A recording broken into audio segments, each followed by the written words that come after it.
Hello बच्चों, let's read this question. The question says marbles of diameter 10 millimeter each are to be arranged on a flat surface so that their centers lie within the area enclosed by 4 lines of length each 40 millimeters. Sketch the arrangement that will give the maximum number of marbles per unit area that can be enclosed in this manner and deduce the expression to calculate it. The key concept for this question is 2D arrangement. जब हमारे पास 2D arrangement होता है ना, तो उसमें दो possibility होती है। पहली पॉसिबिलिटी ये कि हमारे पास जो पहली लेयर हमने रखी है उसके जस्ट नीचे हम लोग रख दें हमारी दूसरी लेयर, राइट। इसको हम लोग बोलते हैं स्क्वायर क्लोज पैकिंग। क्यों इसको स्क्वायर क्लोज पैकिंग बोला जाता है? इस वजह से बोला जाता है कि अगर हम लोग इन सेंटर्स को ज्वाइन करेंगे तो हमारे पास क्या बनेगा, एक स्क्वायर बनेगा। इसलिए इसको क्या बोलते हैं, स्क्वायर क्लोज पैकिंग, राइट। और इसको एक और नाम दिया जाता है जो है ए ए टाइप पैकिंग, राइट। दूसरी टाइप की 2D अरेंजमेंट में पैकिंग होती है वो होती है हेक्सागोनल क्लोज पैकिंग। इसमें देखो ये हमारे पास हेक्सागन बन रहा है ना, इस वजह से इसको क्या बोलते हैं, hexagonal hexagonal close packing, right.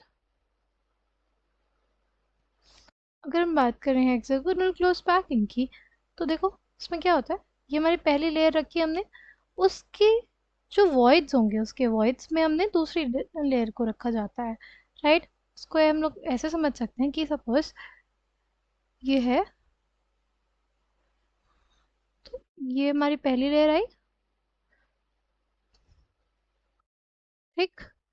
पहली लेयर के जो वॉइड्स होंगे उसमें रखे जाएंगे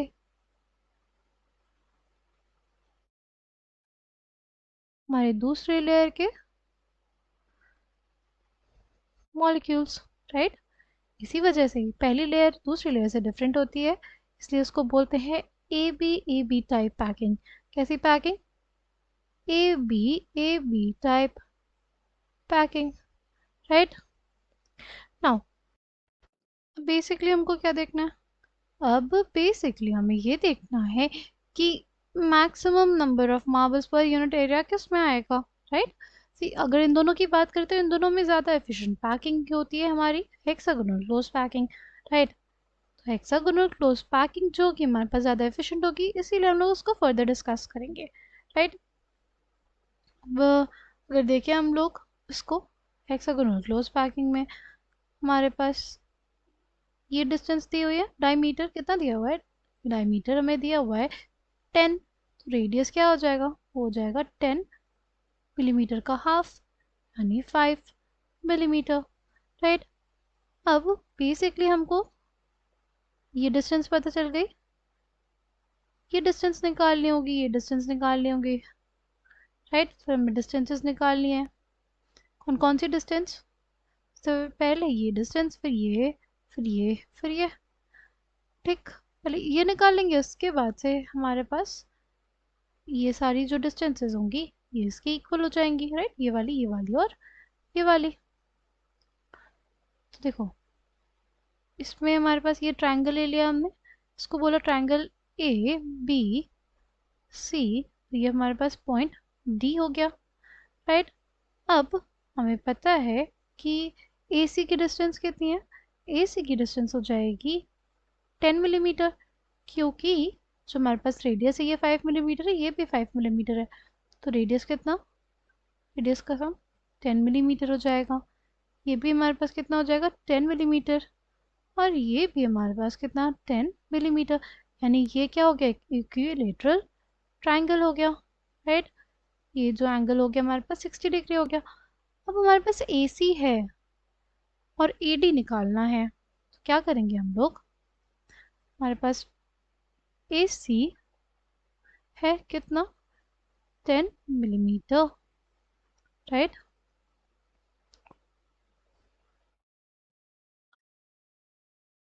अब AC हमारा क्या है? AC हमारा हाइपोटेन्यूज है और हमें निकालना है क्या? हमें निकालना है AD। AD क्या हो जाएगा हमारे पास? AD by AC will be equals to क्या? Sine 60 degree, right? ये हमारे पास है ये हमारे पास हो जाएगा परपेंडिकुलर, ये बेस, ये हमारे पास क्या हो गया? हाइपोटेन्यूज। तो परपेंडिकुलर बाय हाइपोटेन्यूज हमारे पास क्या होता है? साइन, और 60 डिग्री से साइन 60 डिग्री हो गया। तो हमारे पास क्या आ जाएगा? AD will be equals to √3/2 into AC which is 10। कितना आ जाएगा? ये 5√3 मिलीमीटर्स आ जाएगा। तो ये 5√3 आ गया, ये 5√3 आ गया, ये भी 5√3, ये भी 5√3 और ये भी 5√3। तो बेसिकली हमारे पास टोटल लेंथ कितनी हो जाएगी? 4 इंटू 5√3 प्लस क्या हो जाएगा? प्लस ये 5 हो जाएगा हमारे पास, राइट? ये टोटल डिस्टेंस हमारे पास कितनी आ गई? 40 मिलीमीटर्स आ गई। टोटल डिस्टेंस कितनी आ गई? ये 40 मिलीमीटर्स आ गई। ये डिस्टेंस कितनी होगी हमारे पास? ये डिस्टेंस भी 40 मिलीमीटर्स होगी, राइट? अब बेसिकली हम लोग एरिया निकालें, कितना एरिया आ जाएगा हमारे पास? टोटल एरिया आ जाएगा 1600। कैसे? 40 इंटू 40, तो 1600 मिलीमीटर स्क्वायर या 16 सेंटीमीटर स्क्वायर आ जाएगा। अब अगर बात करें नंबर ऑफ एटम्स की पर यूनिट एरिया, क्या हो जाएंगे? देखो 1 2 3 4, ये हो जाएगा 5 6 7 8 9 10 11 12 13 14, ये 14 हमारे पास हो गए। बाकी ये हमारे पास क्या है? ये हाफ वाले भी होंगे। कितने हाफ है?